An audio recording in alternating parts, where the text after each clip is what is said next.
Ernesto Cardenal speaks of the way the intellectuals of Latin America are more and more Russian. Disastrous American policies. Somoza fraternally present at the send-off of the Cuban invasion, etc.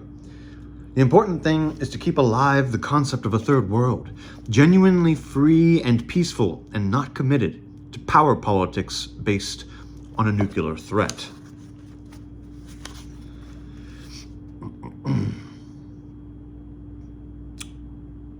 Walking into a known and definite battle.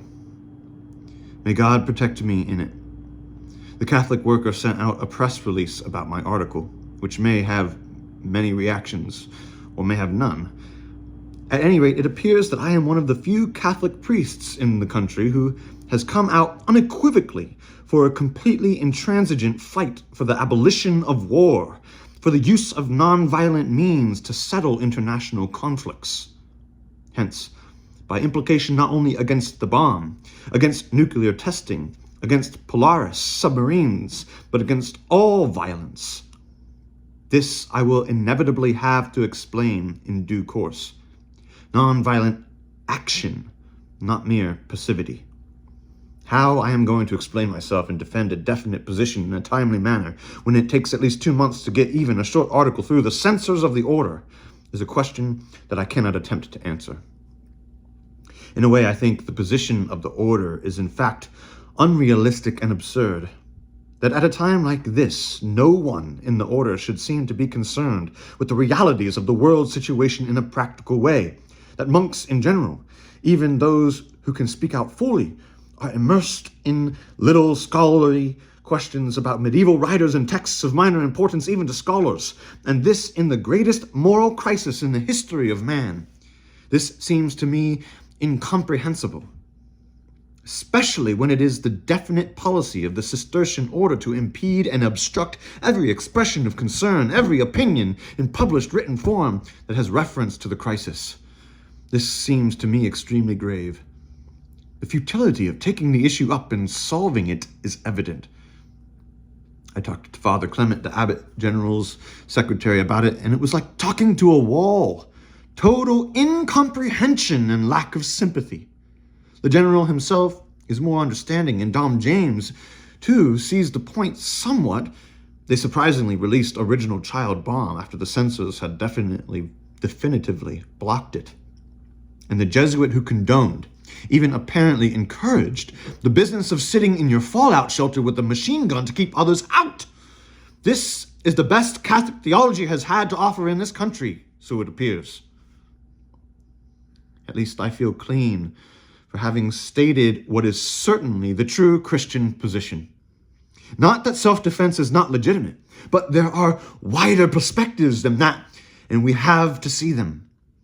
It is not possible to solve our problems on the basis of every man for himself and saving your own skin by killing the first person who threatens it.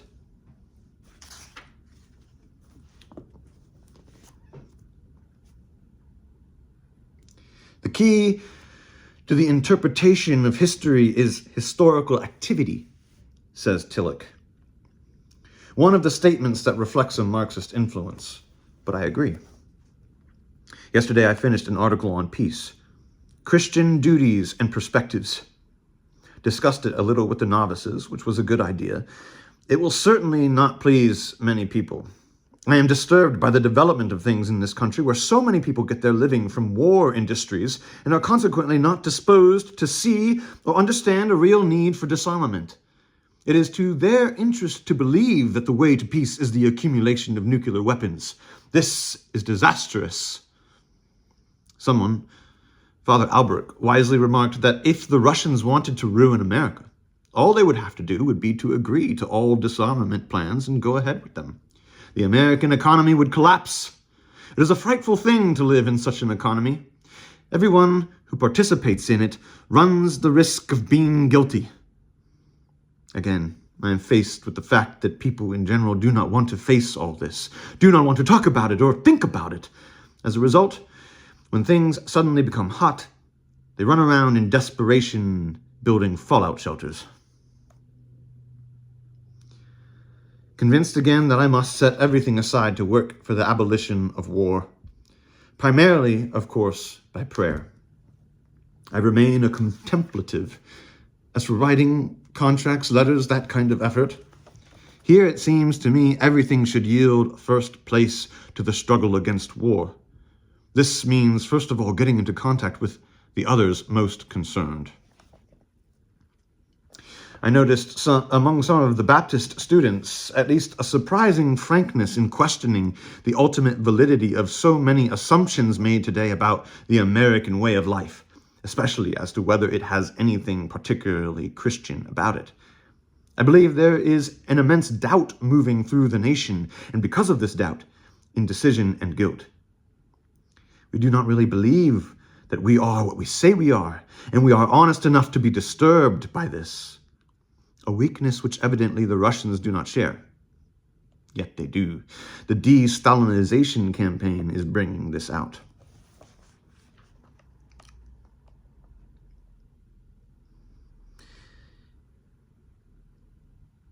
A monk said to Joshu, "What is the way?" He replied, "Outside the fence." The monk said, "I mean the great way. What is the great way?" Joshua replied, "The great way is that which leads to the capital." Remember this in this war business, please. Stay on the way where you now are, and don't get off it to run all over the countryside shouting, "Peace, peace!" But stay on the great way which leads to the capital. Perhaps peace is, after all, not something you work for. It either is or it isn't. You have it or not. If you are at peace, there is peace in the world. Then share your peace with everyone, and the world will be at peace.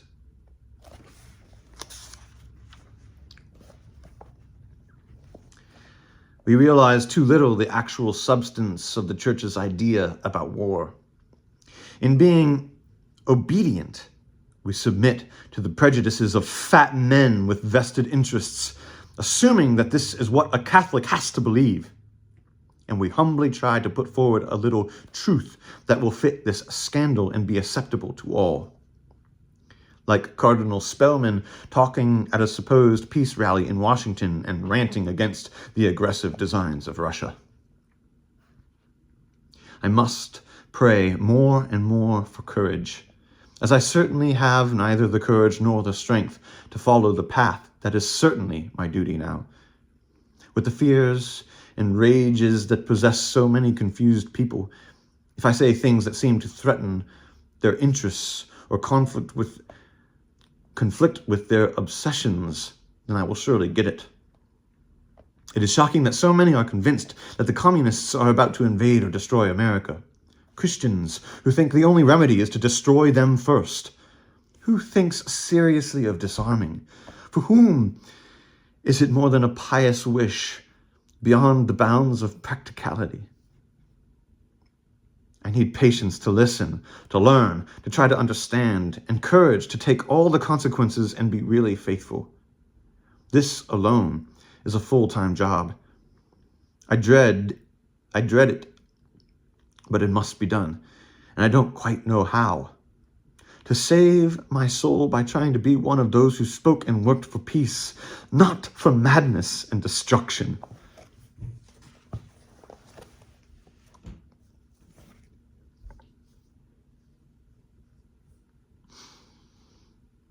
Letters from Jim Forrest about progress of Pax movement.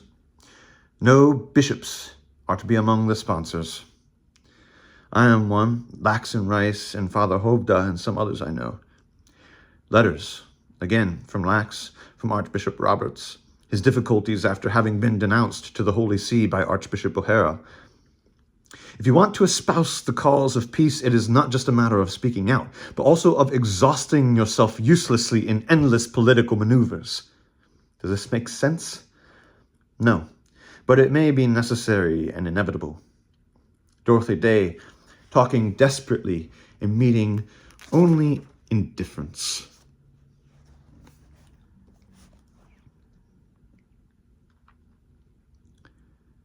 wasted time, brooded. The cloud that hangs over everything is more than a mood now. It is difficult to realize that the sort of thing that has always been just a kind of pretending is now suddenly fitted out with objectivity. One may say, men have always expected a universal cataclysm and it has never come. Now that is quite possible, and within man's own power. Now that it is quite possible, and within man's own power, one begins to think that man has always expected it because it was coming as the result of a self-fulfilling prophecy. Now, since he can destroy everything and cannot stand the tension of waiting or face the labor of patient reconciliation, fortunately, one thinks such a thought without understanding it, as a child thinks of death. But on the night watch, hurrying by, I pushed open the door of the novice's scriptorium and flashed the light over all the empty desks. It was as if the empty room were wholly full of their hearts and their love, as if their goodness had made the place wholly good and rich with love. The loveliness of humanity which God has taken to himself in love, and the wonder of each individual person among them. This is of final and eternal significance. To have been appointed by God to be their father, to have received them from God as my children, to have loved them and been loved by them with such simplicity and sincerity, without nonsense or flattery or sentimentality. This is completely wonderful and is a revelation, a parousia of the Lord of history. That history may now end is not so relevant. From this kind of love necessarily springs hope. Hope even for political action, for here, paradoxically, hope is most necessary. Hope is always most necessary precisely where everything spiritually seems hopeless. And this is precisely in the confusion of politics. Hope against hope that man can gradually disarm and cease preparing for destruction and learn at last that he must live at peace with his brother. Never have we been less disposed to do this. It must be learned, it must be done, and everything else is secondary to this supremely urgent need of man.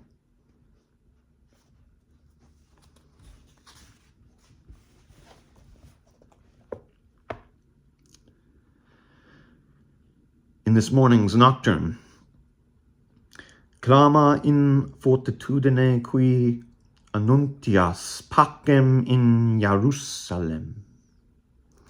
Cry out loud, you who announce peace to Jerusalem. To announce peace is something quite other than to preach it. It is not to exhort men to be peaceable, but to announce that the Lord has broken through the wickedness and confusion of the world to establish his kingdom of peace. My vocation seems to be only to preach peace, and perhaps only as a voice in the desert preparing the way for those who will announce it. Or rather, it is even doubtful whether my vocation is to preach peace. More and more the conviction haunts me that I shall sooner or later be silenced. A letter from Father Ford, S.J., who is nevertheless one of the minority of U.S. Catholic moralists who are against the nuclear bombing of cities, assures me that I cannot deduce from the statements of Pius XII against nuclear war that the nuclear bombing of cities is condemned. There are always escape clauses. And he says that if I urge Catholics not to work in armament plants, etc., I am urging them to be more Catholic than the Pope and bishops.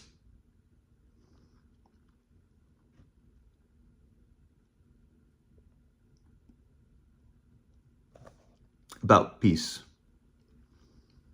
Maybe the best is to say quickly and wisely and fully all that I have to say, all at once, and then let the blow fall. But it may be a premature and insufficient statement. No point in saving up the ammunition for later. There may be no later. I mean no opportunity to speak because of protests and condemnation. What obsesses me most is the grim condition of the church, committed in great part to the escape clauses that justify the brutalities of the secular solution, and which enable the moral theologian to hand over the ordinary Christian, bound hard and fast to the power of the militarist. In the early days of Christianity, to be a soldier was abnormal. To refuse war was normal. Today, when war is beyond all reason, is utterly murderous and suicidal, we are told that the Christian who fails to participate is not a good Christian. He is evading his duty, rejecting the cross. This is to me one of the most abominable and terrifying of signs, and one of the most convincingly awful indications that the end is near. In a word, that it may indeed be vitally necessary for us to be better Christians than our theologians, and that our very salvation may depend on this.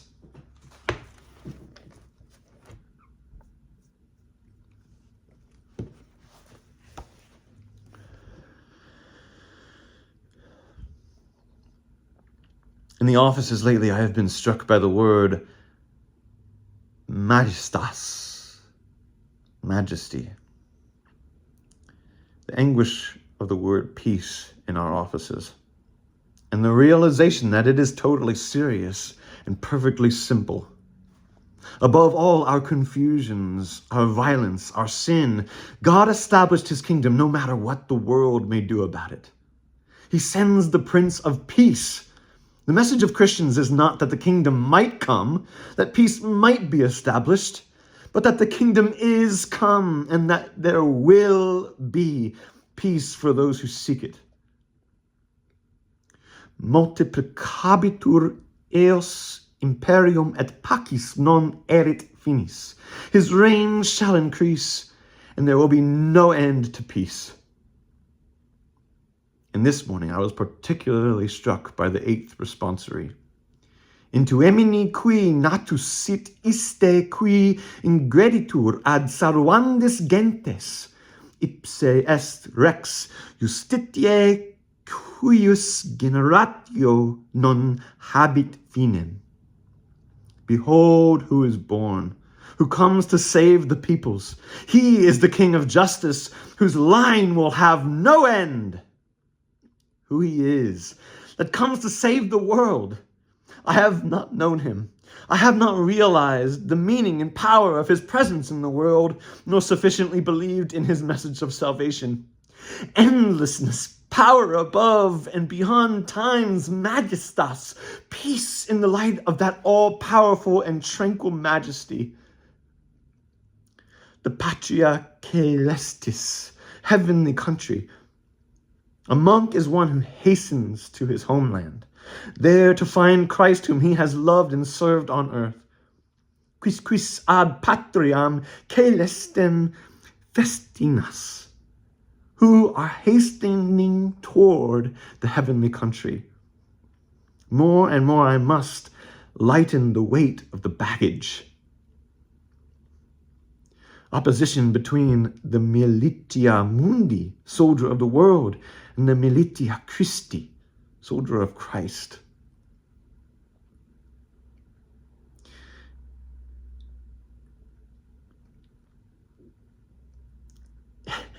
Many times yesterday and today it has occurred to me irrationally.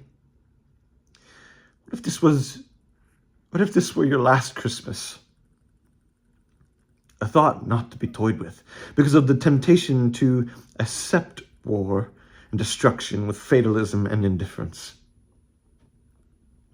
I can indeed be indifferent for myself, but I must not be indifferent for the rest of the world, and for the children, and for all who have a right to live in happiness and peace. To live and say to all who would destroy peace, "You are scoundrels!" and yet recognize them to be like myself, in confusion, and in many ways good men. Perhaps in many ways better than I, but blinded and deceived. For we cannot keep peace by calling one another scoundrels. On the contrary, the main thought of my heart, it has been a thought of the heart and not of the head. is that while Christ is given to me as my life, I also am given to him as his joy and his crown, Julian of Norwich, and that he wills to take delight in saving and loving me, and this is all for me.